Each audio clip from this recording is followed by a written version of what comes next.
Quelle année, mes aïeux.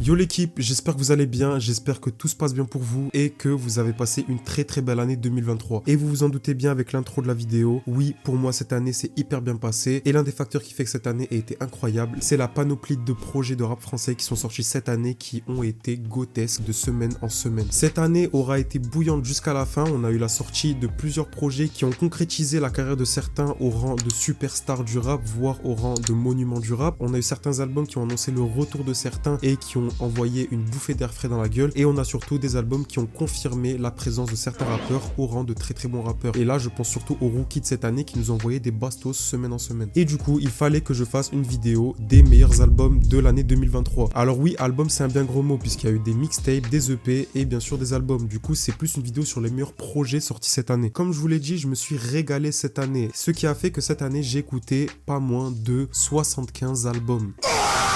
C'est juste abusé. Du coup, sur les 75 albums, il y a des albums que j'ai pas du tout appréciés. Et c'est pour ça que j'ai fait le choix de tourner en parallèle de cette vidéo une autre vidéo sur les pires albums de l'année 2023 que j'ai appelé le flop album. Elle sortira quelques jours après la diffusion de cette vidéo, je sais pas, peut-être une semaine, j'en sais rien, je sais pas quand est-ce qu'on va durer le montage, mais en tout cas, elle y sera, vous inquiétez pas. Et du coup, qui dit 75 albums, dit beaucoup d'outsiders. Du coup, là, je vous affiche une vingtaine d'albums incroyables que j'ai surkiffé cette année et qui pour moi auraient pu mériter d'être dans le top, mais ce ne sont pas les vrais prétendants à être au top puisqu'il y en a pour moi seulement 10 qui auraient pu avoir leur place dans le top, mais je ne vais pas vous les annoncer maintenant. Je vais vous faire part des mentions honorables au milieu de la vidéo ou vers la fin de la vidéo, puisque là j'ai vraiment envie qu'on rentre dans le mille en vous parlant des meilleurs projets sortis cette année. C'est logique, mais je vais quand même vous le rappeler parce que certains ont vraiment tendance à l'oublier. Ce top est subjectif, ça ne prend en compte que mon avis, que mes goûts et surtout ça ne prend en compte que mes impressions que j'ai eues cette année. Donc si tu as un avis totalement différent, si tu as des albums qui ne sont pas dans le top que tu aurais aimé voir dans le top, dis-le dans les commentaires, ça me ferait extrêmement plaisir.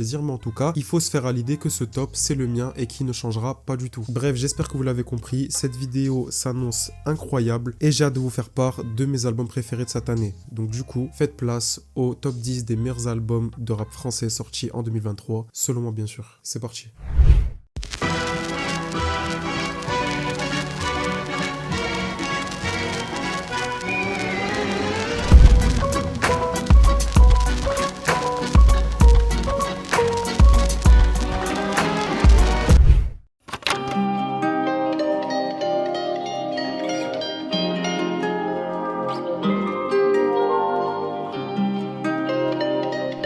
Vous le savez, j'ai une affection toute particulière envers la carrière et la discographie de Keukra. C'est un artiste que je suis depuis maintenant 6 ans, hein, ça remonte, et j'ai toujours apprécié sa musique, sa direction artistique et surtout l'entièreté des projets qu'il a sortis tout au long de sa carrière. Que ce soit Vréel 2, Vréel 3, Land ou encore les projets sortis depuis 2020 avec Freebase 4 ou Keukra qui est une énorme dinguerie. Et c'est donc en toute impunité que j'ai attendu le dernier album de Monsieur Keukra qu'il a annoncé avec un titre ultra efficace, Iverson, et c'est donc le 27 janvier que l'album que j'attendais le plus cette année est sorti et il est intitulé Stratos. Et s'il est dans le top, c'est qu'il fut bien à la hauteur de mes attentes. Je vous ai déjà dit dans ma dernière vidéo que l'une des plus grandes qualités de Keukra, c'était bien sûr sa capacité à se diversifier et surtout sa créativité au niveau de la production. Et ça, il nous le montre parfaitement dans ce projet dans lequel il y a beaucoup de sous-genres exploités comme le grime, la cloud rap, mais surtout le genre qu'il arrive le mieux à exploiter pour moi, la trap, avec des sons ultra lourds comme J'arrête ou alors Disconnect qui est ultra efficace. Ils disconnectent, cherche le lien, je disconnecte. Les big enquêtes, ils veulent savoir le bis qu'on mène. Alors oui, je sais que Keukra n'a jamais été très connu pour sa qualité d'écriture et d'ailleurs on s'en fout, c'est principalement son flow, sa production et surtout sa voix qui font que j'apprécie énormément l'artiste. Et c'est principalement grâce à ça que Keukra fut mon artiste phare de l'année 2023. Ici, il y a bien une qualité à relever dans cet album, c'est bien sûr le choix des feats qui est très bien géré, mis à part celui avec Hamza qui, même étant celui que j'attendais le plus cette année, m'a pas laissé un énorme souvenir. Et on a une collab qui marche vraiment bien avec Zamdan avec un titre phare, J'arrête, qui est bien trop efficace. Et la vraie nous achète tous. J'aimerais te dire que j'aurais tout. Des fois je me dis faudrait que j'arrête tout. Et comment parler des feats du projet sans parler du feat que j'attendais le plus cette année, je pense, avec Keukra qui s'est posé avec deux des meilleurs MC de ces dernières années, La Fève et surtout Alpha One. 18 karaté, visant pour ne pas rater. Y'a pas si. En fonction des gens que je change de visage, je kiffe son métissage, j'attrape son On ne tombe pas du ciel, c'est pas comme la pluie. Je m'applique comme si je développais une appli. On a eu droit à du caviar dans ce projet. Lui qui faisait rarement voire jamais de feat dans ses projets nous a régalé avec ce dernier. Le titre phare du projet pour moi c'est Bloc de glace, un titre mélancolique, mélodieux et surtout dans lequel il y a zéro drum. C'est là où on se rend compte que Kukra peut être très très bon en écriture et surtout en termes de mélodie. Plus je sens que je finirai seul, plus y a du monde.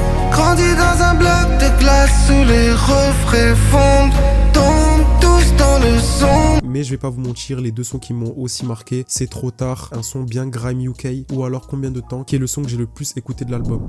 Je fais ce qui les autres, fais ce qui je roule tard. Je fais ce qui les autres, je m'arrache en jet ski. Moi je tombe dans la street pour cave dans le bloc everyday. Faut que l'on se barre d'ici, j'ai le sang qui chauffe everyday. Mais oui, Bloc de glace sublime très très bien l'album et fait office de très très bon outro pour le projet. Bref, Kukra me fascinera toujours autant. Son album n'a pas du tout été une déception. Je suis très content qu'il ait pas perdu son niveau de productivité et pour moi c'est l'un des meilleurs albums sortis cette année en 2023.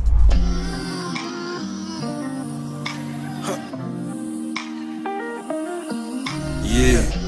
Alors, Jossman n'est pas un rappeur que j'affectionne tout particulièrement. Et ce sentiment, je le ressens depuis l'un de ses tout premiers projets, Joss, qui est un album que j'ai pas mal apprécié, mais qui m'a pas fait kiffer l'artiste. Mais au fil des années, ce sentiment s'estompe petit à petit et au fur et à mesure de ses albums, je vois que Jossman a vraiment quelque chose à raconter et une direction artistique à exploiter. Et ça, je l'ai ressenti avec son album Split sorti en 2020 et l'album Man sorti l'année dernière qui figurait dans mon top et qui fut une énorme surprise.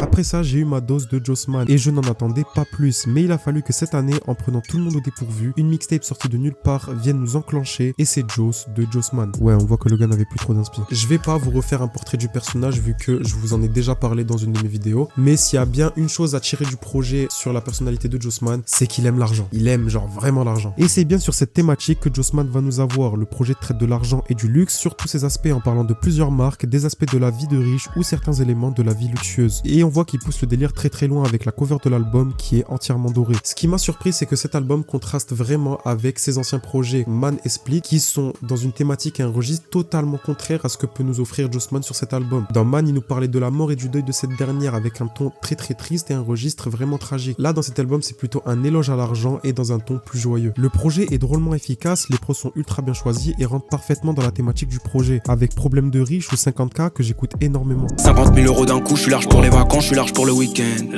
50 000 euros d'un coup, avenue Montaigne ou la Samaritaine. 50 000 euros d'un coup, je la connais à peine, elle a envie. L'album ne possède aucun feat et tant mieux, puisque Jossman est juste trop fort et trop bouillant sur le projet. Je pense que la présence d'un autre artiste aurait tué la cadence de Jossman. Les seuls défauts que je pourrais relever du projet, c'est la présence de certains sons qui sont un peu vides en termes de thématique, en termes de texte. Je pense là par exemple à Apple Pay ou alors Carlo, qui pour moi sont des sons vraiment vides musicalement et surtout en termes de texte, et du coup il y a presque rien à en tirer de ces sons. Mais ces deux sons sur une quinzaine, pour moi le reste est drôlement efficace et c'est un petit défaut puisque en soi les sons sont assez cool à écouter. Mes deux sons phares du projet, c'est d'abord Cocktail qui est pour moi un son ultra efficace et qui possède une prod qui contraste vraiment avec la vie de riche, mais le son phare du projet et qui fait que cet album est dans le top, c'est Koiba avec une production, une musicalité, des mélodies et un Jossman ultra bouillant. Bref, ce son est pour moi l'un des meilleurs sons que j'ai écouté cette année en 2023. Je sais que la vie est belle, mais y a trop de trucs qui l'entachent. J'ai les nerfs avec un grand N, la haine avec une grande H. J'ai beaucoup d'amour, mais pas celui avec un grand A. Leur tourne à vitesse grand V, la mort arrive à grands pas. Si le but de Jossman était de sortir un projet ultra efficace, eh ben le pari est vraiment réussi puisqu'on a un projet très court, pas redondant, avec de très bonnes thématiques abordées, un Jossman bouillant, que demander de plus. En plus, la critique a très bien reçu l'album, il a fait une très bonne première semaine et tout cela sans aucune promo. Donc moi je dis chapeau bas, félicitations Jossman, tu nous as encore eu cette année-là et pour moi l'album Joss de Jossman mérite amplement cette place dans ce top.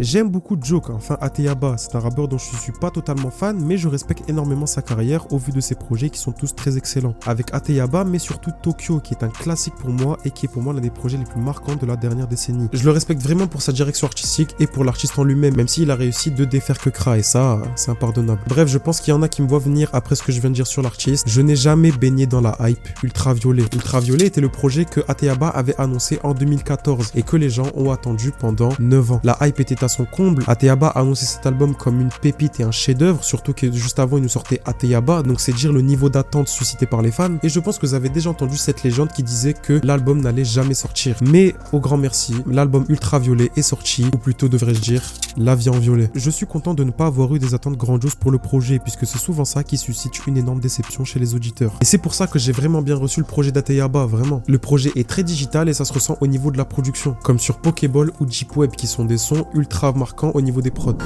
Bébé, je suis out. Il faut que je vois le sky, il me faut un trio, il me faut... Le projet est d'apparence très enfantin au vu des titres, mais surtout au vu de la cover, mais ça en est rien puisque Ateyaba nous montre un niveau de rap ultra élevé sur le projet. Ces projets étaient très avant-gardistes pour l'époque puisqu'on avait des thématiques très futuristes et surtout très occidentales japonaises. On voyait que Ateyaba nous montrait un amour inconditionnel pour la culture japonaise, ce qui inspirera bon nombre de rappeurs qui maintenant se sont fait un grand nom dans le rap, comme Jossman, Laylo ou encore et surtout Kekra. Dans le projet, on voit qu'il a grandement amélioré son rap et sa capacité à créer des mélodies par rapport à ses anciens projets. Et c'est surprenant puisque sur ce genre de prod, il peut s'apparenter à du mumble rap par moment, même si ça sonne pas du tout décalé. Les rappeurs de nous montrer un niveau de top line et surtout de kickage ultra élevé pour s'adapter à la prod. Et même si le projet est sorti 9 ans après Ateyaba, on voit qu'il n'a toujours pas trahi les thématiques qui le marquaient à l'époque, que ce soit le bendo, le Japon, mais aussi et surtout les gadgets, vraiment les meufs. Mes sons qui m'ont le plus marqué du projet, c'est Angélique avec une production vraiment élevée, mais surtout Shenron, qui que ça soit musicalement, en termes de mélodie, en termes de niveau de rap, est juste le son qui m'a le plus marqué de l'album.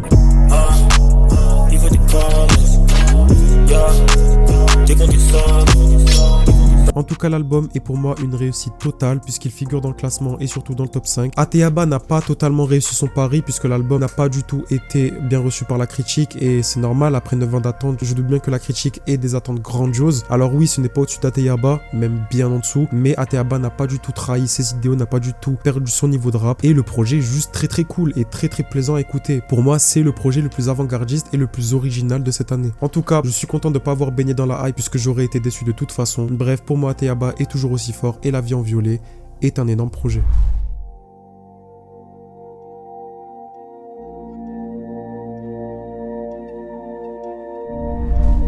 Bon, vous le savez, s'il y a bien une chose qui se fait ressentir dans le rap ces derniers temps, c'est qu'il y a presque plus rien d'innovateur dans le domaine. Et ça, je sais que ça fâche, mais c'est un fait qu'on le veuille ou non. Le rap est devenu ennuyeux, redondant, et il n'y a rien d'innovateur dans le rap français depuis ces 3 dernières années, ce qui est vraiment tragique. Je pourrais vous parler plus en détail des différents aspects des baisses d'intérêt dans une autre vidéo, mais de toute façon, plusieurs gars en ont déjà parlé sur leur chaîne, donc ça ne ferait que de les répéter. Essayez d'avoir un peu d'innover quelque chose, de pas être tous dans le même carcan, parce que sur ce que j'ai écouté tout à l'heure, c'est pas mauvais, mais c'est pareil. Voilà, c'est ce qui m'emmerde un peu dans votre zik. Sauf que heureusement, ces 2 dernières années, une nouvelle vague de rappeurs est là et a changé la donne. Ils sont là pour proposer de nouvelles directions artistiques, de nouveaux styles de prod et surtout une nouvelle façon de rapper. On a par exemple Runa, Ness, Luther, Agent Crack ou encore Ginoueve qui sont pour moi les piliers de cette new wave. Mais le rappeur de cette new wave qui s'est le plus démarqué cette année pour moi et qui m'a le plus surpris, c'est Wallace Cleaver avec son projet dont je tairai le nom.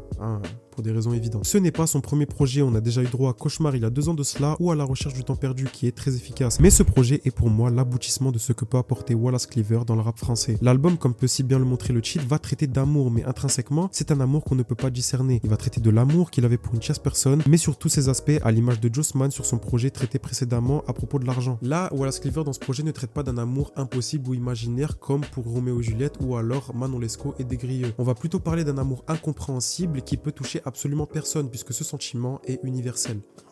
Je crois que je suis piqué moi aussi. Il parle aussi du regret et des conséquences de cette relation sur sa vie sociale et professionnelle. Et devant mon cœur, je crois il est l'heure d'y aller. La tête haute même si je meurs noyé. Des années que je perds mes meilleures années. L'artiste nous montre 2 facettes de sa personnalité. On a d'un côté le Wallace ultra sûr de lui qui en a rien à foutre du reste. Et on a de l'autre le Wallace peu sûr de lui, confus et surtout perdu. Le projet me fait beaucoup penser à l'enchaînement Cyborg Étoile Vagabonde de Nekfeu dans sa manière de traiter l'amour et la rupture. Cet album avait beaucoup marqué à l'époque puisque à ce moment-là, Nekfeu traitait l'amour d'une manière vraiment spéciale que peu de gens arrivaient à faire. Et là, Wallace Cleaver récidive en parlant d'un amour vraiment spécial. Je vais pas vous en dire plus, je vous invite juste à aller découvrir et poncer le projet puisqu'il en vaut vraiment le coup. Les feats sont très bien choisis. On a par exemple Django qui sur le projet est vraiment bouillant et qui nous laisse vraiment pas indifférent après l'écoute de la track. Et c'est pour moi l'un des meilleurs feats de Django. La Ken, y a trop de signes comme nocifs derrière ces fossiles. Mes 10 ans sont tous secs pendant qu'ils s'affolent, la quiche t'a grossi. Mais surtout, ce qui m'a marqué, c'est le duo qu'il a formé avec Maïro. Myro avec un son ultra efficace. Myro qui est l'un des meilleurs MC que j'ai découvert cette année avec 2 EP qui sont vraiment incroyables. Et les deux sont juste trop forts ensemble et je me ferai un plaisir de réécouter un nouveau son de ces deux-là. On partira par les flammes, je fais l'échauffement dans le sauna. Quand tu pars rare, que les gens se réfèrent à ton art. On s'en fout, on le calcule même pas.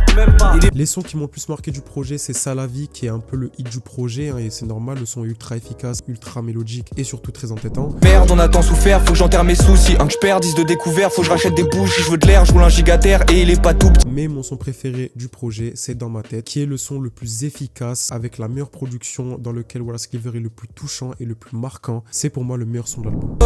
J'ai que ça dans la tête, la honte rattrape le vent. Je suis dans l'œil de la tempête, je suis avec Pierre, on roule à 200. Bref, le projet dont je tairai le nom encore une fois puisque j'ai pas envie de me faire démonétiser est pour moi une énorme masterclass. Wallace Cleaver m'a énormément surpris et je me ferai un plaisir de réécouter ses nouveaux projets.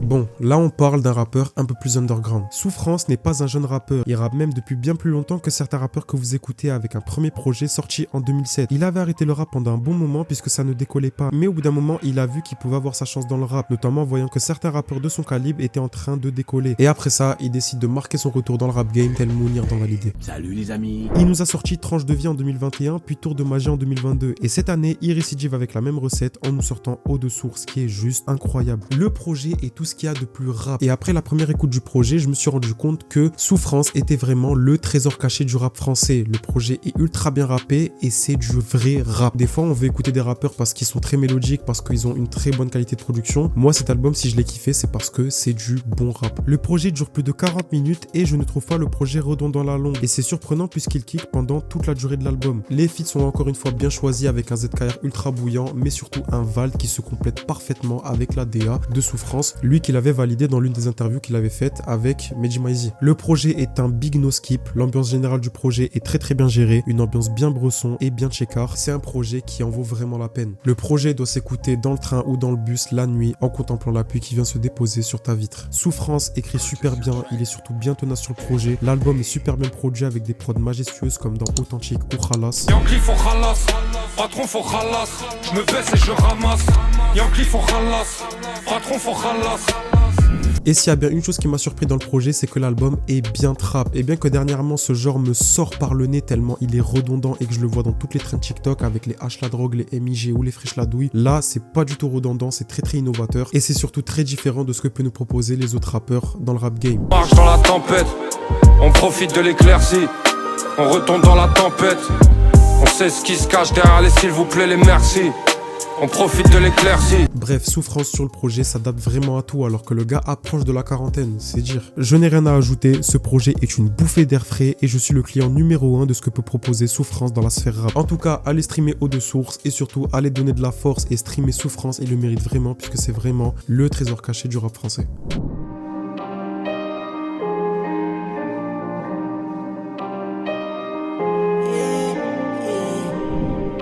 Merci Hamza. Heureusement, le rap belge se porte magnifiquement bien avec les Caballero, les Jean-Jas, les Damso, mais surtout Hamza qui est là pour en rajouter une couche cette année. L'album rap que j'attendais le plus cette année après Stratos de Kekra et un autre dont je vais parler prochainement. Hamza a une carrière irréprochable et cela me ferait vraiment plaisir d'en parler dans une vidéo à part entière puisque sa discographie est à l'image de sa carrière, quasi parfaite. Hamza était un rappeur à la limite du mainstream puisqu'il nous a sorti des vrais hits comme Life, God Bless ou encore HS dans 3 des meilleurs projets de notre belge préféré. Enfin, deuxième. Ou troisième. Ouais, je suis Mais Hamza n'était pas encore devenu totalement mainstream et il n'a surtout jamais été victime de l'industrie et il ne l'est toujours pas, en espérant que ça change pas bien sûr. Mais il a fallu que le 17 février, notre bon vieux belge sorte l'album qui sera l'un des albums les mieux vendus et les plus streamés de l'année 2023 et c'est sincèrement. C'est le projet le plus mainstream du top et c'est clairement une réussite alors que le rap populaire ces derniers temps me sort par les oreilles. Hamza est sorti de l'ombre et est devenu une superstar et c'est vraiment mérité. Le projet est juste hyper bien produit et ça on le ressent dès l'introduction du projet avec ses notes de piano ultra marquantes. La vie est belle avec de la moula, en vert ou en violet, c'est pas celle en rose. Mais comment parler de la production du projet sans citer l'un des meilleurs samples, si ce n'est le sample le plus marquant de cette année, avec Codeine 19, samplé du son mythique Love Theme de Shinichiro Tanabe.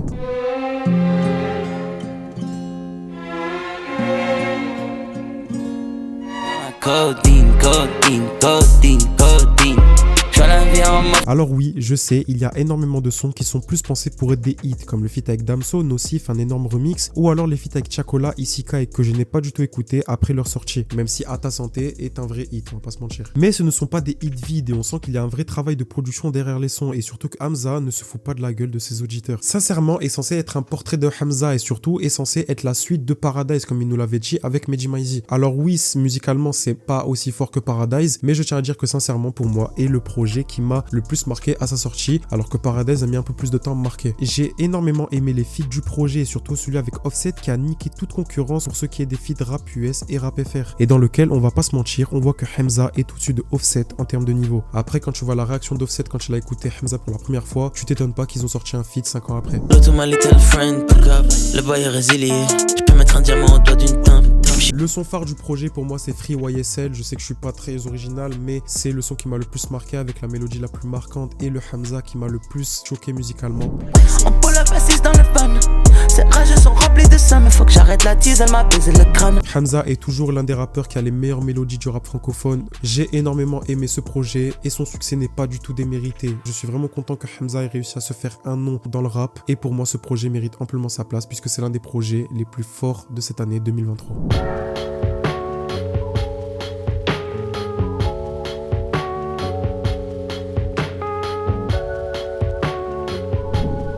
Voilà un projet à la hauteur de nos attentes et voilà un projet vraiment bien rappé. Je suis pas un très grand fan de Isha et même si on le qualifie comme le trésor caché de Bruxelles, j'ai jamais été un énorme client de ce qu'il proposait, mis à part la trilogie mythique La Vie Augmente qui est pour moi l'une des meilleures trilogies du rap français, surtout pour le premier opus. Et malgré le manque de reconnaissance que j'avais pour lui, j'attendais vraiment un projet de Isha puisque je sais que c'est un très très bon rappeur et je sais qu'il a de très grandes chances de me surprendre. Et d'un autre côté, on a un rookie de 37 ans mais un rookie quand même, un rappeur underground qui n'a pas trop eu de visibilité et qui en a besoin puisqu'il est juste trop fort en rap et c'est Limsa Dolné. Il a sorti 2 EP en 2020 avec Logique Part 1 et Part 2 et il est surtout apparu sur les projets de plusieurs rappeurs du même calibre comme Souffrance, Jeune Mort mais surtout Isha sur son dernier projet Labrador. Et suite à cela, j'attendais vraiment un projet de Isha et Limsa Dolné et quelle ne fut pas ma surprise quand j'ai appris que les deux allaient sortir un album commun. Et c'est cette année que Isha et Limsa Dolné nous annoncent leur projet commun Bitume Caviar et comme son nom l'indique, c'est du caviar en balle. Cette année, on a eu beaucoup d'annonces de projets communs comme le mini EP de Chacola et Dave qui est pas si ouf que ça, ou la Melo et Gangs de Gazo et Chacola qui est vraiment décevant et que je me ferais un plaisir de ne plus jamais réécouter. Mais la collab qui m'a mis le plus de claques cette année et qui est pour moi la meilleure collab de cette année, que dis-je, de toute la décennie, c'est pour moi la collab entre Isha et Limsa Dolné, Bitume Caviar. Ce projet est du rap, mais vraiment du pur rap. Le niveau des deux est juste trop élevé pour avoir de la concurrence, si bien que je les considère comme le projet le mieux rappé de cette année sans hésiter. J'ai énormément aimé la complémentarité des deux et les deux l'ont dit dans une interview, dès qu'ils se sont vus pour la première fois, ils ont direct senti que les deux avaient quelque chose à apporter l'un envers l'autre et surtout en termes de rap. Les sons les mieux rappés sont Jimmy Fallon et Le Chant des Cigales qui sont trop efficaces. Tous mes petits frères coffrent et bibi de la drogue, ils en ont rien à foutre de Jimmy Fallon. Ils connaissent Kodob et Willy Lalop, ils disent qu'ils donnent la mort à celui qui garage. Et au niveau des feats, c'est très bien tempéré puisqu'il n'y aura qu'un seul feat dans le projet et c'est avec Caballero et Jean Jas. Et quoi de mieux que d'inviter les meilleurs MC qui posent sur de la boom bap sur un album totalement boom bap. Franchement,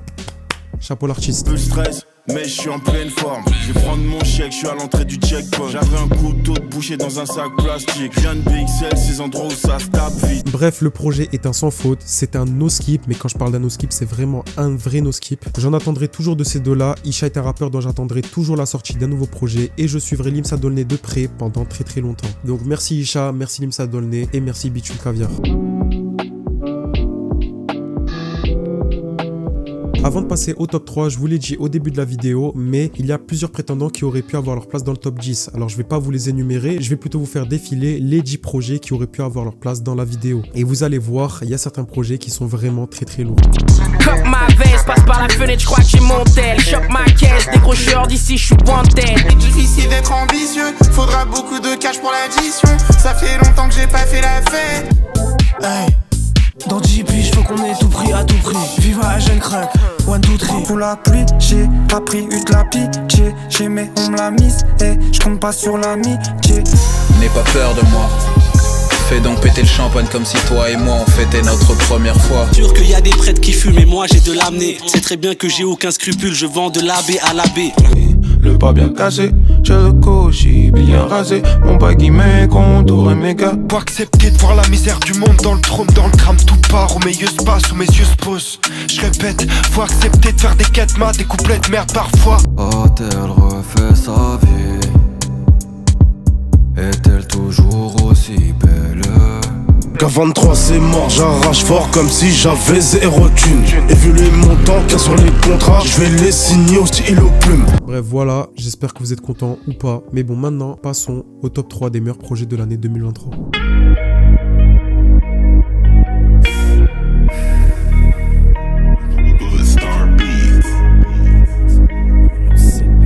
Ah, celui-là, vous l'attendiez et c'est normal. Le deuxième projet que j'attendais le plus cette année, oui, Freeze Corleone m'a surpris et oui, ce projet est une énorme claque. Alors que mes attentes furent très grandes. Freeze est sûrement le rappeur le plus marquant de cette décennie en nous sortant un projet fracassant la sphère rap et qui deviendra le projet drill le plus marquant de tous les temps, hein, et je pèse mes mots. Bref, Freeze a dépassé des montagnes et c'est ce qui causera peu à peu sa perte. Cette facette de Freeze, bresson et sans émotion est devenue redondant à la longue et ça me faisait vraiment chier de l'entendre sur les mêmes styles de prod pendant 3 ans d'affilée. Surtout que la drill s'estompait peu à peu et que plus personne ne sortait des sons drill depuis 2022. Et c'est donc non sans crainte que j'attendais un nouveau projet de Freeze prêt à me surprendre et c'est là que son confrère de toujours Zukumaizi annonce un projet pas du tout drill et surtout doté d'un Freeze 3 fois plus fort que sur LMF. Il y a 0 drill, il n'y a pas de drill. Là c'est juste du rap pur, dur, la menace fantôme.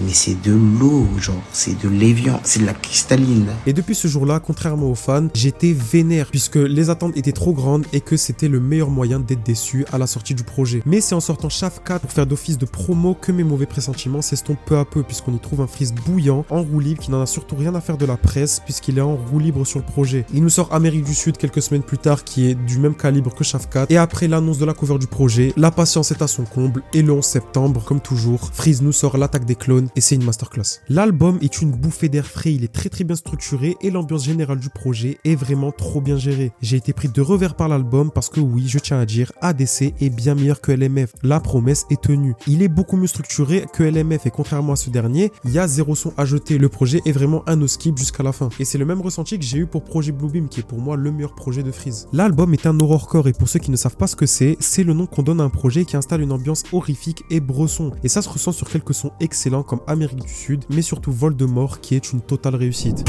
J'aime bien quand mon argent double, je me méfie des espions et des agents doubles. Je veux entendre la machine compter le cash en boucle. L'attaque des clones provoque des pertes de Louis. Xanax comme la tête de Stewie. Là je bois des litres, amateur, moi élite. Le projet en a fait jaser plus d'un dans les médias à cause des dénonciations qu'il a apportées sur l'album et surtout les attaques qu'il a portées aux différents politiciens du monde entier. Et bien sûr, comme il avait prévu, ça aura énormément boosté les ventes et le nombre de streams du projet. Freeze est toujours aussi bon techniquement et lyricalement, hein, ça fait énormément plaisir qu'il ait toujours pas perdu son niveau de rap. Les rêves, que ce soit à la pop culture, au rap ou au sport en général, sont toujours d'une subtilité sans fin et ça fait toujours aussi plaisir. Et le projet est surtout vraiment surprenant et ça se ressent sur certains partis pris du projet comme avec l'homme méthode, hein, son boom bap, et ça m'a vraiment surpris puisque Freeze n'a pas l'habitude de poser sur de la boom bap et il a vraiment bien fait. Donc je dis juste bravo Freeze. J'en suis pas à mon coup d'essai et sur le chef lien cubain uniquement pour ça que mon coup est fait. Je suis plus haut que 11 tours Eiffel. Mais quand je parle de parti pris, avec le son le plus marquant du projet, Jour de plus. C'est le son qui m'a le plus marqué avec pour moi la meilleure prod du projet et peut-être la meilleure prod sortie cette année. Freeze est juste trop fort dessus. Je remercie Dieu pour chaque jour de plus. Je remercie Dieu pour chaque jour de plus. Je veux que gagner, j'ai 4 tours de plus. Je veux que gagner, j'ai 4 tours de plus. Je suis un peu frustré puisque j'aurais aimé parler plus en détail et plus en profondeur du projet dans une vidéo dédiée à celui-ci et c'était ce qui était initialement prévu, mais mon ordi m'a lâché en pleine écriture de la vidéo. J'étais vraiment dégoûté, mais c'est pas grave puisque là j'espère vous avoir donné une analyse vraiment poussée du projet. En tout cas pour moi la mission est accomplie, le projet est une réussite totale et c'est pour moi le deuxième meilleur projet de Freeze. Il est quasi parfait et c'est l'un des meilleurs projets de l'année tout simplement. Une réussite, franchement,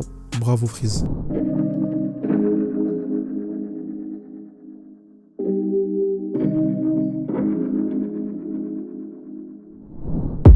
Voilà la définition d'une patate dans la bouche. Jewel Hussein est un rappeur que je ne connaissais ni d'Adam ni d'Eve. Et c'est un pote à moi, fan de rap, big up Lohan si tu passes par là, qui m'a conseillé d'écouter cet artiste. Et franchement merci frérot puisque c'est l'une de mes plus belles découvertes. Il m'a conseillé un rappeur ultra fort en rap, doté d'un niveau ultra élevé, avec son projet Où les garçons grandissent. Et c'est un chef d'œuvre. Ça c'est du storytelling et l'album est bien plus ambitieux que ses anciens projets. Puisque Jewel au fil de sa carrière visera toujours plus haut et c'est ce qu'on ressent dans ce projet. Il traitera des thématiques plus précises et plus ambitieuses que ses anciens projets. projet et c'est ce qui se ressent au niveau des textes. Les textes sont d'abord concentrés sur sa vie et ses idéaux d'artiste, avec des textes le passant parfois comme auditeur et critique de rap. Et tu sais gros c'est bizarre parce que le reste du monde je m'en bats les couilles, donc je remplis les critères pour être un être humain.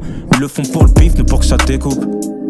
J'écoute tes artistes sous-côté, le reste me dégoûte. Il traite aussi l'amour même si c'est moins présent puisqu'il laissera part à une thématique qui sera là constamment dans le projet et qui fera d'ailleurs référence au titre du projet Où les garçons grandissent, c'est-à-dire la vie des jeunes dans les environnements hostiles. S'il y a bien une qualité à relever du projet, c'est son niveau de rap. Le mec est flamboyant sur le projet et il arrive très bien à se marier avec les prods du projet. Comme sur Beef Party 2 où on voit que sur du rap authentique, il arrive déjà à s'imposer comme un rappeur hors pair. Il chante aussi très bien puisque parfois on aura le droit à des envolées très bien gérées de sa part, mais ce qu'il marquera aussi dans cet album, c'est la prestance du gars. Le mec est ultra imposant, ultra sûr de lui et il nous le montre surtout avec les punchs de certains sons comme sur Eleanor dans lequel il est flamboyant. J'ai écrit ce texte sur le type beat d'un mec que je mets à la menthe.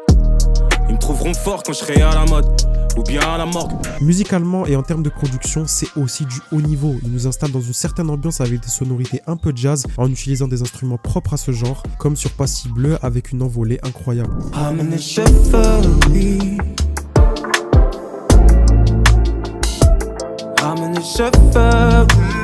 Les feats sont encore une fois très bien choisis avec un Prince Wally flamboyant sur le projet et Turi avec qui nous aura sorti une tuerie. Ta gueule, bordel! Gros mot, il tire pas la langue. Comme Gilbert, je connais les billets même en louchant. Pain de sang, je fais mouiller vos rappeurs en les touchant. Mais je suis loin de la ligne d'arrivée. Aucun chauffeur ne me tient la portière. Jewel Hussein fait partie de ces rappeurs que je juge comme des rappeurs caviar puisqu'ils nous prosent de la qualité se distinguant vraiment de ce qui s'écoute habituellement. Bref, je souhaite à Jewel Hussein une très belle carrière et une plus grande exposition puisqu'il mérite vraiment que les gens l'écoutent et posent une oreille dessus. Si vous n'avez jamais écouté Jewel Hussein, je vous le conseille vraiment, c'est juste incroyable.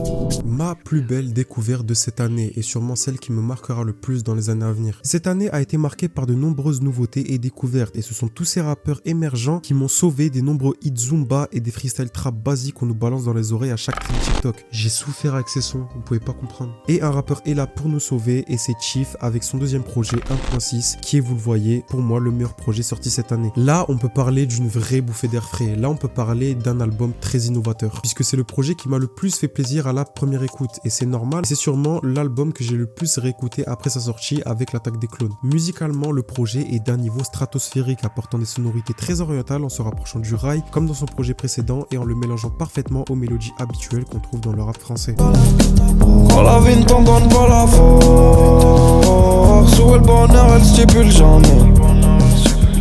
Le mec est trop fort en mélodie et c'est clairement son point fort dans le projet. Dans Amnesia par exemple, il nous apporte une vraie top line et un vrai refrain qui est entêtant et qui surtout se distingue de toutes les mélodies qu'on a pu avoir cette année. On pourrait vivre d'amour, d'eau fraîche, d'amnésia. J'écoute ton petit cœur, il sonne cassé.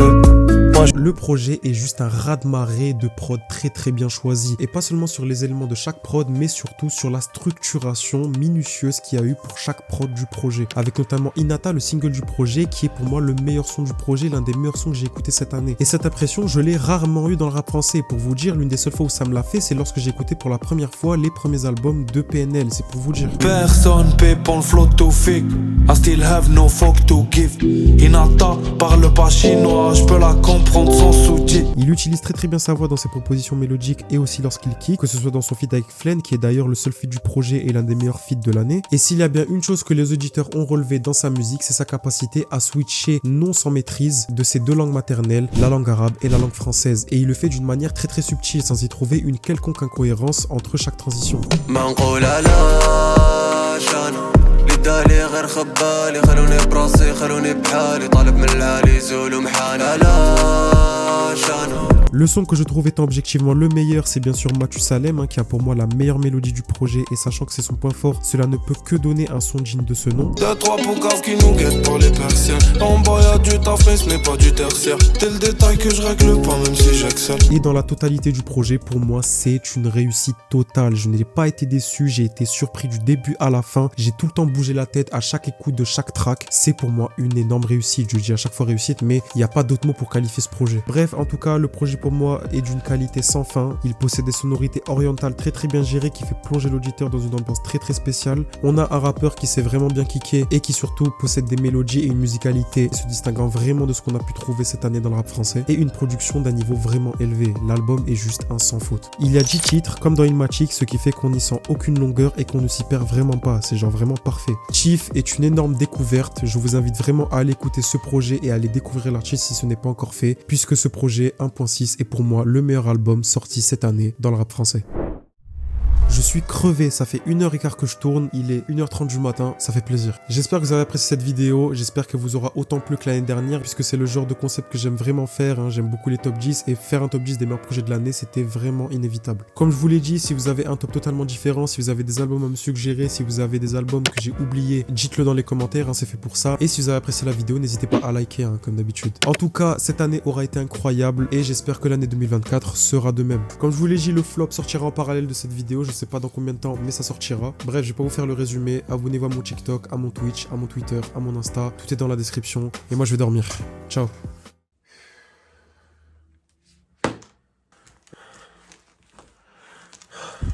En tout cas, moi, je vais pas y aller de main morte.